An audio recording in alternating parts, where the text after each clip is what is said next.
Tories incapable of negotiating Brexit, UKIP leaders scathing Question Time a.ttack.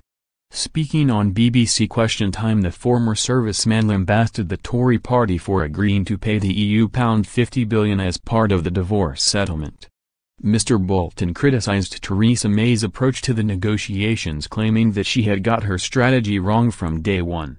He said, "We gave the government a mandate to negotiate. The only unfortunate fact of the matter is our government seems incapable of negotiating."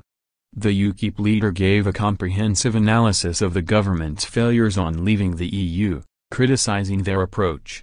Mrs. May has agreed to pay a set share of EU budgets after Brexit, according to a senior Brussels official, as the divorce bill deadlock looks to have finally been broken. The exact figure is yet to be announced but is expected to be around the £50 billion mark, and the agreement now opens the doors to talks on the UK's future trade deal with the EU. However, Mr. Bolton expressed his frustration on Question Time that the government had agreed how much they would pay to leave the EU without yet knowing final trade deal.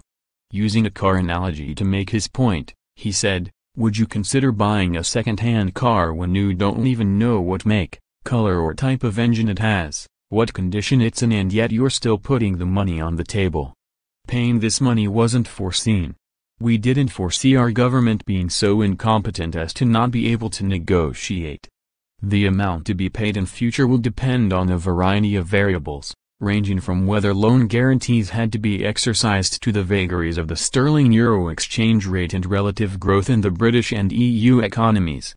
Among key budget lines that Britain has committed to was covering a share of disbursements from the EU budget in years beyond the current 7-year EU budget ending in 2020. However, Paul Nuttall's successor said that the Conservatives had failed to properly plan for Brexit the whole way along. He said, "Probably not many people have read the government's negotiating papers which have been sent to Brussels.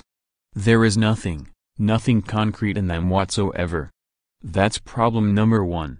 Problem number two is that they have no negotiating objectives. It's not clear what the British government is trying to achieve.